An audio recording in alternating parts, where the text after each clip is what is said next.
जरा कल्पना कीजिए, एक तरफ मुगलों के विशालकाय जंगी जहाज हैं जिन पर भारी भरकम तोपें लदी हैं, और दूसरी तरफ बस लकड़ी की छोटी छोटी नावें। हाँ, बिल्कुल। देखने में तो ये एकदम एक तरफा हार लगती है। मतलब हम जब भी किसी ऐतिहासिक युद्ध के बारे में सोचते हैं तो हमारे दिमाग में धूल से भरे मैदान, आमने सामने खड़ी विशाल सेनाएं और घोड़ों की आवाजें उभरती हैं। सही कहा। लेकिन क्या हो अगर मैं आपसे कहूं कि भारत के इतिहास की सबसे निर्णायक लड़ाइयों में से एक किसी ठोस जमीन पर नहीं बल्कि उफनती लहरों के बीच लड़ी गई थी? और यही बात इस विषय को इतना दिलचस्प बनाती है। हाल ही में मैं मंगेश रेपाल द्वारा लिखे गए कुछ ऐतिहासिक लेख पढ़ रहा था। इनमें 1671 के सरायघाट युद्ध का बहुत ही विस्तार से वर्णन किया गया है। आज के इस विस्तृत विश्लेषण में हम सिर्फ एक पुरानी कहानी नहीं सुनाने वाले हैं। बिल्कुल। हम इस बात की गहराई में जाएंगे कि कैसे एक सटीक रणनीति, अपने स्थानीय भूगोल की गहरी समझ और एक अदम्य नेतृत्व ने एक छोटी सी सेना को, उस विशाल मुगल साम्राज्य को हराने में मदद की जिसे उस समय अजेय माना जाता था। देखिए, अक्सर इतिहास केवल बड़ी सेनाओं और भारी हथियारों को ही याद रखता है, लेकिन सराय घाट का युद्ध हमारी इस धारणा को पूरी तरह चुनौती देता है। लहरों पर लड़े गए युद्ध में जमीन आपके पैरों के नीचे स्थिर नहीं होती। ऐसे में युद्ध के पुराने सारे नियम टूट जाते हैं। तो चलिए 17वीं सदी के भारत की ओर चलते हैं। ये वो दौर था जब मुगल सम्राट औरंगजेब लगभग पूरे भारत पर अपना कब्जा जमा चुका था, लेकिन उसकी नजरें पूर्वोत्तर भारत के एक बहुत ही समृद्ध क्षेत्र पर टिक गई थी। मेरा मतलब है असम पर। हाँ, और उस समय असम पर अहोम साम्राज्य का शासन था। अब सवाल ये उठता है कि मुगलों को असम में इतनी दिलचस्पी क्यों थी? मतलब ये सिर्फ जमीन का एक और टुकड़ा तो नहीं था, है ना? बिल्कुल नहीं। मंगेश रैपल के स्रोतों से ये एकदम स्पष्ट होता है कि असम उस समय अपार प्राकृतिक संपदा का केंद्र था। वहाँ के घने जंगल, बेशकीमती लकड़ियाँ, हाथी और नदियों में मिलने वाले सोने के कण मुगलों को बहुत आकर्षित करते थे। अच्छा, तो मामला सिर्फ साम्राज्य विस्तार का नहीं बल्कि खजाने का भी था। जी, और इसके अलावा असम व्यापारिक मार्गों का प्रवेश द्वार भी था। अगर मुगल असम पर कब्जा कर लेते तो उन्हें दक्षिण पूर्व एशिया के व्यापारिक मार्गों तक सीधी पहुंच मिल जाती। और सच कहूं तो अहोम साम्राज्य ने इससे पहले भी मुगलों के कई हमलों को नाकाम किया था। तो औरंगजेब के लिए ये केवल विस्तार का नहीं, साख का सवाल बन चुका था। अपनी इसी साख को बचाने के लिए औरंगजेब ने एक विशाल सेना भेजी, और इस सेना का नेतृत्व जयपुर के अनुभवी राजपूत राजा राम सिंह प्रथम कर रहे थे। मतलब उनके पास मुगलों की भारी सेना तो थी ही, उनके अपने कुशल राजपूत योद्धा भी थे। और दूसरी ओर अहोम साम्राज्य की रक्षा का भार उनके वीर सेनापति लाचित बरफुकन के कंधों पर था। राम सिंह और लाचित बरफुकन का ये आमना सामना बहुत कुछ कहता है। दोनों की प्रेरणाएं बिल्कुल अलग थी। एकदम सही।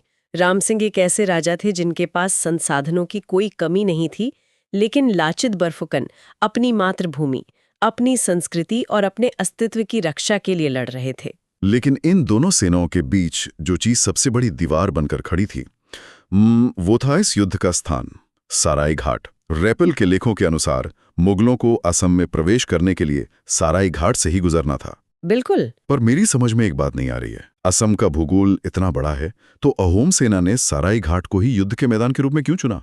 मुगलों की सेना जमीन पर भी तो लड़ सकती थी। यहीं पर लाचित बरफुकन की असली रणनीति काम आती है।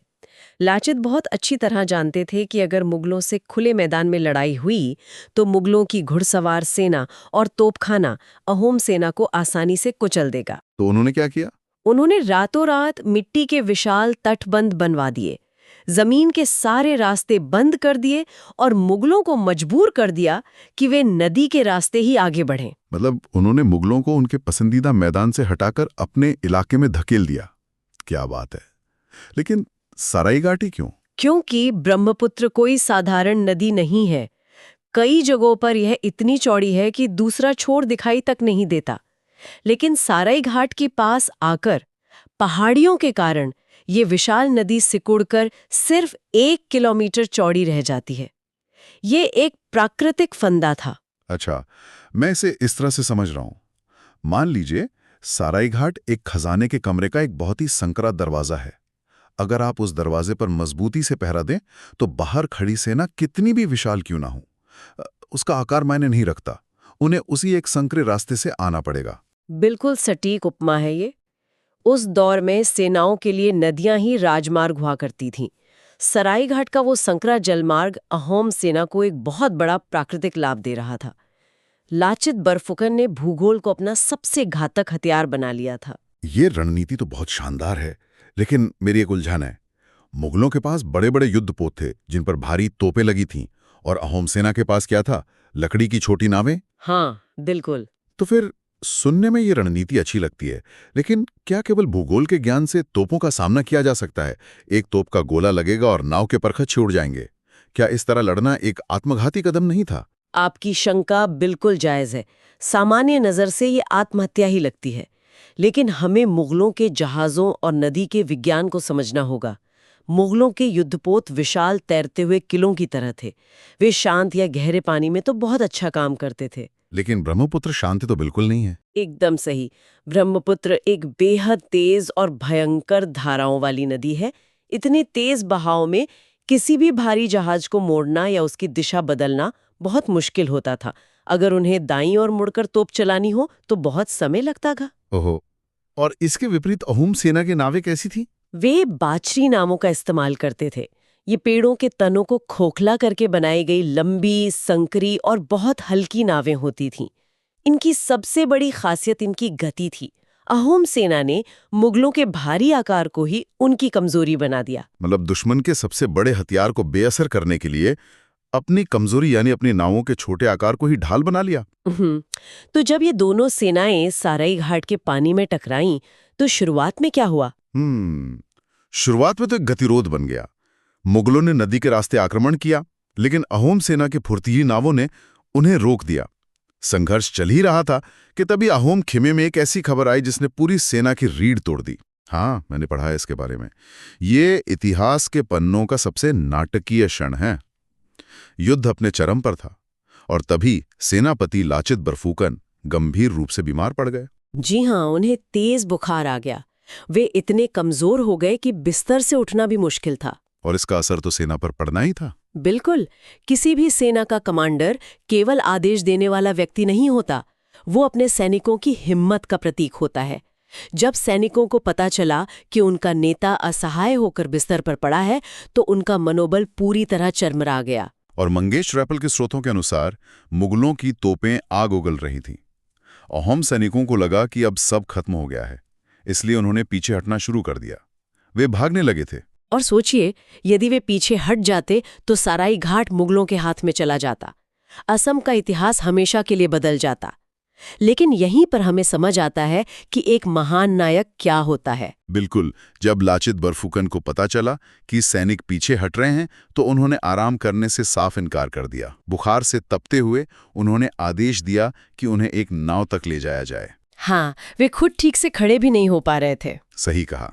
और फिर उन्होंने अपनी नाव सीधे युद्ध के मैदान की ओर, मुगलों की विशाल सेना की ओर मुड़ने का आदेश दिया। और उन्होंने जो कहा वो आज भी मशहूर है, देश से बड़ा कुछ नहीं, मैं लड़ूंगा चाहे मेरी जान चली जाए। ये युद्ध के मैदान में एक मनोवैज्ञानिक भूचाल था। जरा उन भागते हुए अहोम सैनिकों की मानसिकता को समझिए। वे देखते हैं कि उनका सेनापति मौत के मुंह में सीधा घुसा जा रहा है। एक सैनिक ये कैसे बर्दाश्त कर सकता है? मैं यही सोच रहा था। सच्चा नेतृत्व कभी सुरक्षित तंबू में बैठकर नक्शे पर लकीरें खींचना नहीं होता। ये अपने लोगों के सामने खुद को खतरे में डालना है। जब लाचित ने जान की बाजी लगाई तो सैनिकों के अंदर हार का डर अचानक आक्रामक क्रोध में बदल गया। और युद्ध में मनोबल एक ऐसा अदृश्य हथियार है जिसे आप तौल नहीं सकते।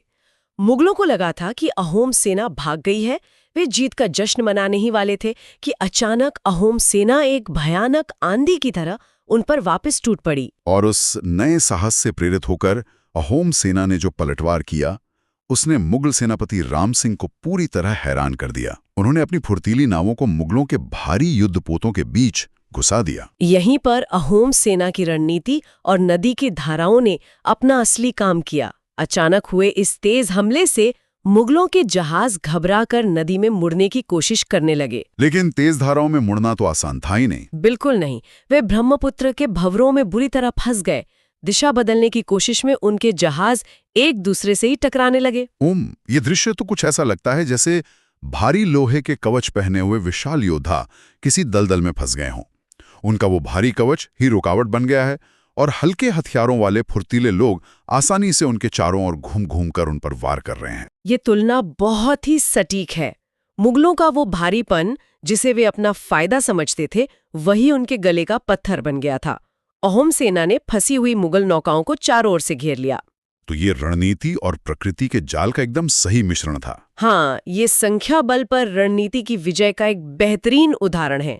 अहोम सेना ने केवल मुगलों के खिलाफ लड़ाई नहीं लड़ी, उन्होंने नदी की धारा और अपनी नावों की गति का इस्तेमाल करके मुगलों को पंगु बना दिया। और इस सब का परिणाम क्या हुआ? ऐतिहासिक दस्तावेज बताते हैं कि मुगल सेना को भारी और अपमानजनक हार का सामना करना पड़ा। असम पर कब्जा करने का उनका सपना सराय घाट की उसी पानी में डूब गया। जी, अहोम साम्राज्य की स्वतंत्रता बरकरार रही। इस युद्ध की अहमियत केवल एक हार जीत तक सीमित नहीं है। ये साबित करता है कि जल युद्ध में तकनीक और संख्या से ज्यादा महत्व स्थानीय भूगोल के ज्ञान का होता है।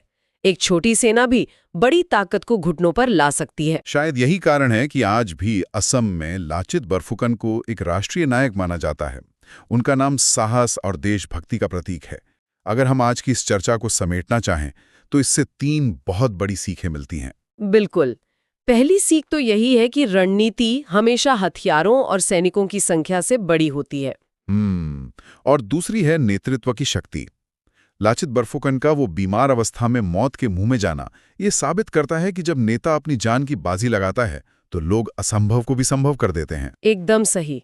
और तीसरी सीख है स्वाभिमान। जब आप अपनी जमीन और आजादी के लिए लड़ रहे होते हैं तो वो भावना दुनिया की किसी भी तोप से बड़ी शक्ति बन जाती है। सही कहा आपने। आज की हमारी यह चर्चा केवल एक युद्ध का विवरण नहीं थी, बल्कि यह समझने का प्रयास था कि कैसे विपरीत परिस्थितियों में साहस एक नया इतिहास लिख सकता है। बिल्कुल। अब इस चर्चा के अंत में एक ऐसा विचार सामने आता है जो केवल सराय घाट तक सीमित नहीं है। जरा सोचिए, मुगलों के पास विशाल युद्धपोत थे जो उनकी सबसे बड़ी ताकत थी, लेकिन वही ताकत नदी की धाराओं में फंसकर उनके पतन का कारण बन गई। उनका भारीपन ही उन्हें ले डूबा। तो ये सोचने पर मजबूर करता है कि जीवन या इतिहास के किसी भी संघर्ष में वो कौन सा बिंदु होता है जहां हमारा सबसे बड़ा अहंकार या हमारा सबसे भारी फायदा ही वो वजन बन जाता है जो हमें पूरी तरह डुबा देता है। सोचिएगा जरूर। आज के लिए बस इतना ही।